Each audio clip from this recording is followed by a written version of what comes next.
So I've just been looking over the Independent newspaper, which is a paper for the most part I like. I believe it is true to its title, independent, i.e. it's not subservient to any political party.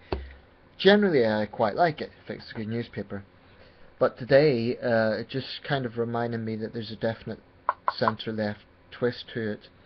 I have no big problem with that, but in this particular context I'm talking about the feminist agenda that is obvious in the Independent, and come to think about it, pretty obvious in many other media outlets, especially in the UK.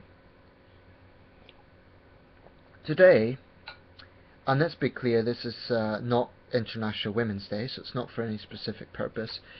Today I read no fewer than 3 feminist-orientated reports in the Independent. One of them was an interview with Gina Davies, the actress, who is also a quote-unquote equality campaigner, who was whinging about apparently not enough female representation in Hollywood. I dispute that. A lot of the films I've seen recently have had female leads, so I don't know where she's going with that. The other report was by someone called Laura Bates, who is well known for setting up a Twitter site called Everyday Sexism, in which I'm not sure if she was the founder of it, but she's got, I think she's a manager of it or something like that, but she's got a close connection with this site, and basically it's called Everyday Sexism. What it should really be called is Everyday Sexism Against Women, because it's not interested in sexism in general, it's only focusing on sexism against women. And there was a third report, I forget what that is now, but basically 3 reports in one newspaper on one day around the issue of feminism.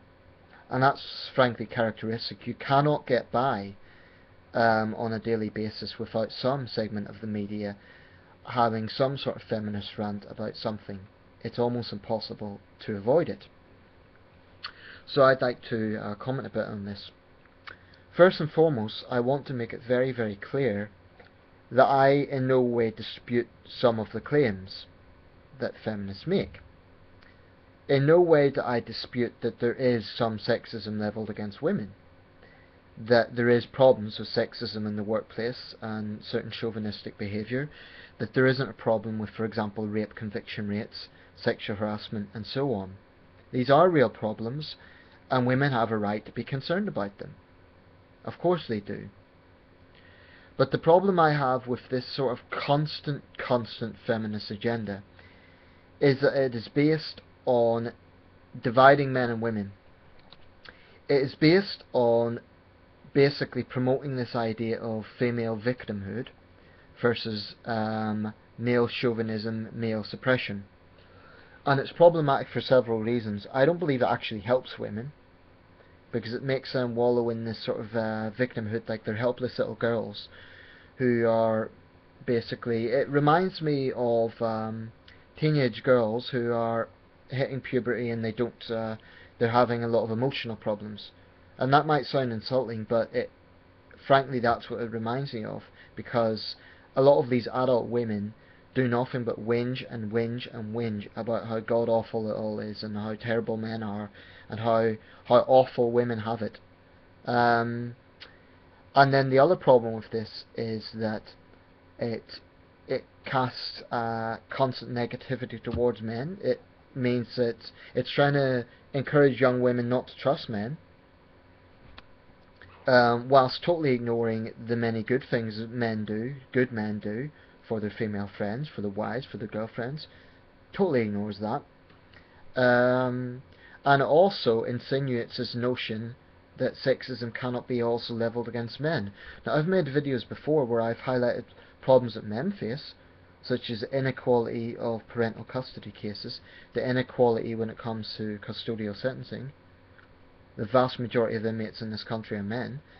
Now, it may be that men commit more crimes, but I guarantee you feminists demand all women are released from prison regardless of crime. Now, I support the case for penal reform, and there's certainly cases that are highlighted where the circumstances are disgraceful.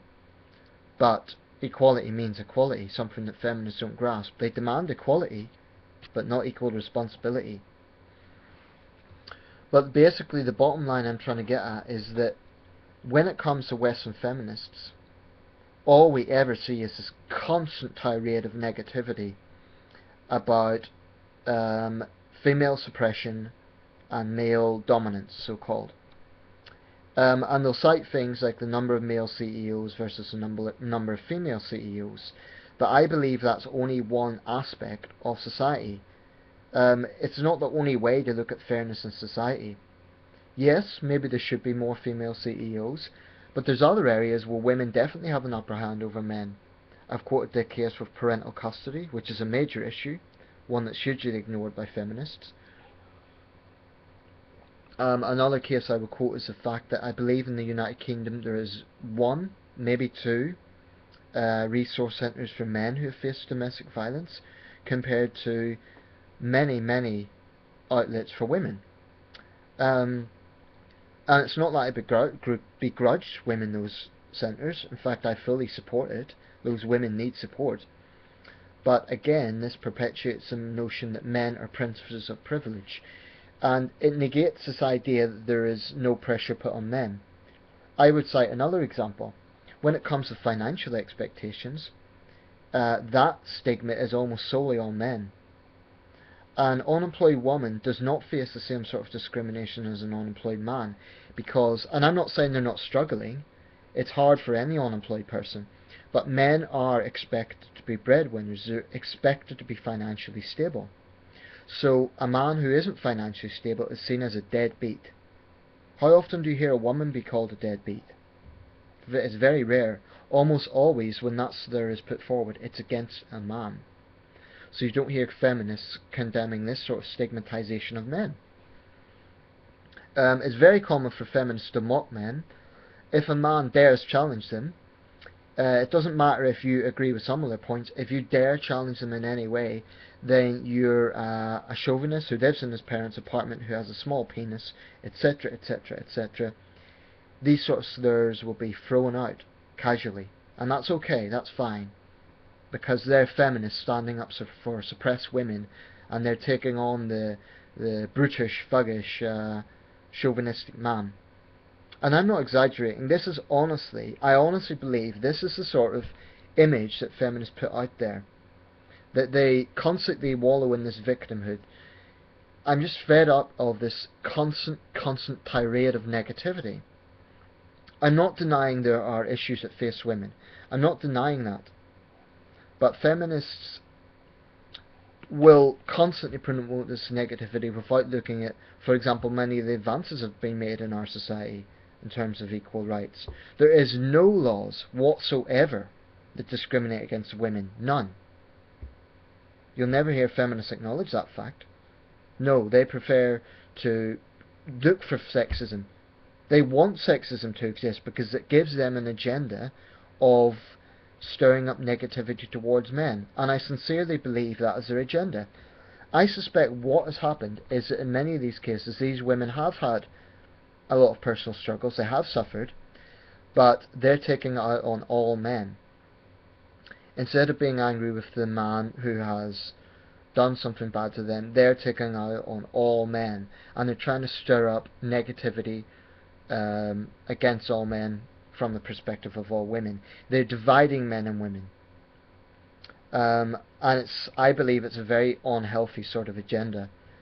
And just in case people come on this video and say I don't know what I'm talking about, women, and then I guess people are going to come on this video and lay out all the ways in which women do suffer. Well, like I say, I'm not denying that there's areas women suffer, but guess what? There's also areas where men struggle.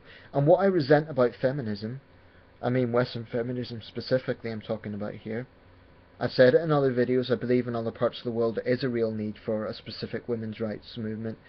What I resent about Western feminism is they argue that women are unique in suffering. They deny male suffering. You just have to look at the Labour Party conference, women's only conference, which I was very critical of, to find an example of this, where they promote the notion of unique female suffering. This sort of wallowing in victimhood is going to do nothing for women at all. I believe it's patronising. I believe it's insulting towards women, because it treats them like they're helpless little girls. And basically, if a feminist can turn around and say, look, you're wrong, we have something positive to say about men, then I might stand corrected. But until that time, then I will believe that Western feminism, for the most part, in its contemporary form, is a negative force, on the grounds that it divides men and women, it allows women to wallow in victimhood, or at least tries to encourage women to believe that they're constant victims, and it encourages women to believe that men are chauvinistic pigs who are running this patriarchal control system, when in reality the exact opposite could arguably be true. It could be argued this is actually more a matriarchal society. And I'm not talking about CEOs, because when we're talking about power and control, it's not just about CEOs of companies, there's a lot of other facets to that. I'm just fed up of these people who have an agenda. And I'm not an MRA. I believe MRAs also stir up negativity in their case towards women. Because they then wallow in male victimhood, it's just as bad. I'm just fed up of these people who peddle this sort of victimhood mantle when it comes to, and they try to stir up gender wars, and I'm so sick of it. I love women. I believe women's issues do exist. We should stand up for them. But I'm sick and tired of feminists making it out that it's only women who struggle, it's only women who face issues, and making out that they're some sort of oppressed minority. It's a phony, negative, cynical agenda, and I'm fed up with it. And frankly, I think a lot of men are. And for that matter, a lot of women.